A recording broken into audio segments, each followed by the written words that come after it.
to get about 70 charms made up, and I actually start using them before I did the video. I was like, man, I meant to just do the video first, but I did start using them on a couple of bracelets. So I got 70 of them made. And what I did is when I make the charms, I'll listen to an audiobook. So the audiobook that I was listening to is The Secret, and you can find it on YouTube. I think the one I think I listened about an hour, maybe an hour and a half or something. Really good audiobook if you're familiar with it. If you're not, go look for it and listen to it. Makes all the difference in the world. It's called The Secret. So these are about 70 of the charms. And I still have a bunch left right here. I didn't get to. So I probably will do these and then probably some more later on tonight when I get off from work. But then I just started using them here. And then I was thinking I generally will use about 4 to a bracelet, sometime 2. Depending on how many I make, I might put 4, because remember, they're just kind of leftover beads, or they're the beads that I've gotten on sale, and I was able to get, quite a few of them, so I can use some of them for charms. So that really works out for me. And Ladybug, I saw your question where you were asking me about the wooden beads, and I'm assuming it's these color beads right here. If you email me at jewelrybybdk@gmail.com, I'll send you the link. And because I don't have the affiliation for Amazon connected to my YouTube channel as of yet, I'm not going to put the link or anything out there, because every time somebody goes, that means they make money and I'm advertising. And I'm not trying to get into the habit of doing that unless it's beneficial for, all of it, well, all involved.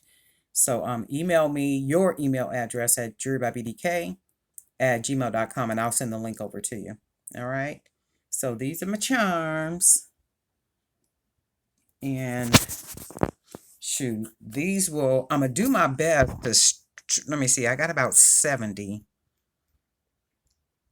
I'm going to see how many I'm going to use per bracelet. I might, well, that's 2. The bottom one is 4. I'll see, because it really only makes sense to put like maybe 2 and then 4. So I'll see, because these bracelets, the stack, I'm gonna make 2 more to go with 2 more bracelets to go with these 2 bracelets for stacks, and these are gonna go on the fair.com.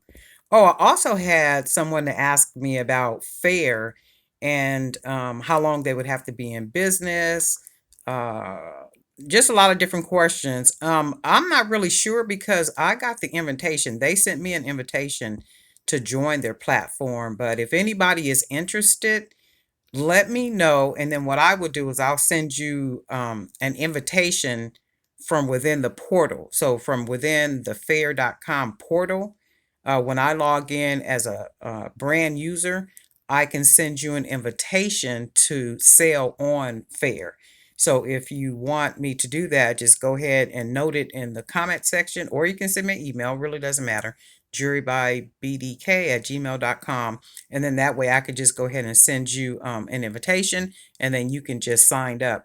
And I'm sure they probably would check like your maybe your website. They might check because I think when I submitted the application, they wanted website, they wanted any social media, they wanted man, what else did they want? Probably just to check everything out. And remember, we talked about that in a previous video, that you have to have an online presence.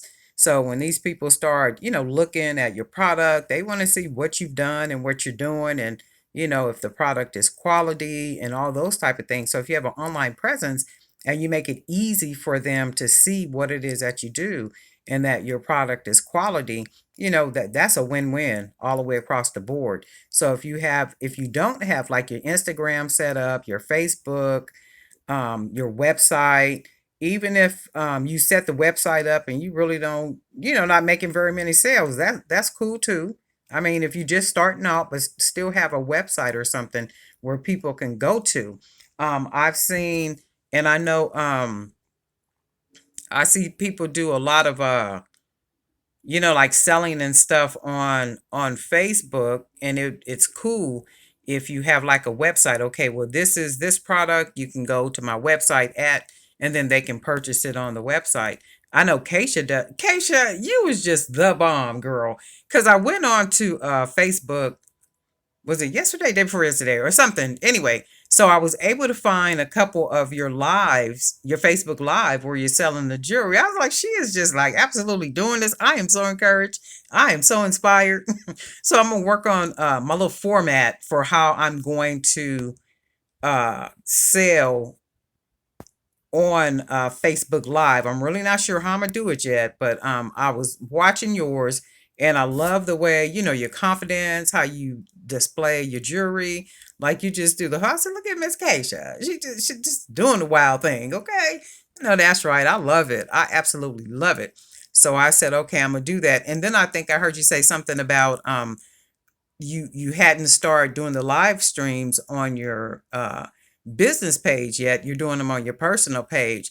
And I find that a lot. It just seems like people are more on the personal than they'll go to the business. So I see a lot of people selling on their personal pages as opposed to their business pages. So not really sure why that is, but it's a reality on Facebook, and I see it quite a bit. So I'm gonna start working on my little format, how I plan to present pieces and which pieces I am going to present. So that's something that I'm working on now, in addition to some other things that I'm working on to get some orders and stuff sent out. Just a lot of different stuff, and I'm trying things in the background to get the Jewelry by BDK collection just out there. So I'm working on some stuff. I'm not going to voice those what I'm doing yet. Oh, let me tell y'all this. So somebody has sent me an email, and I'm gonna tell you guys this. I know I do not present myself as disrespectful. I don't present myself, I don't think, as a know-it-all.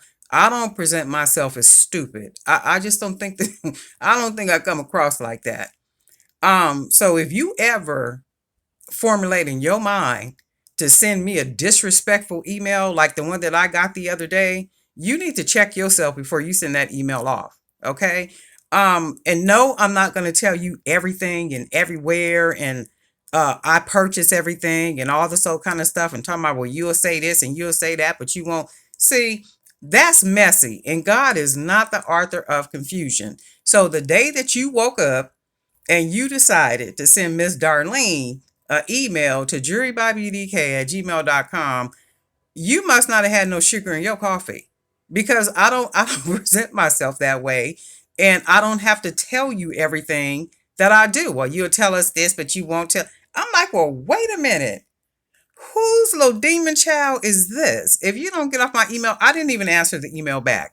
And I'm just like, see, some people. But you know what? That just goes to show. No, I'm not going to tell you everywhere that I buy everything. No, I'm not going to tell you that. And no, I'm not going to show you every piece of something that I make and stuff. That don't even make no sense. Nobody gets to know everything, not even your husband or your wife.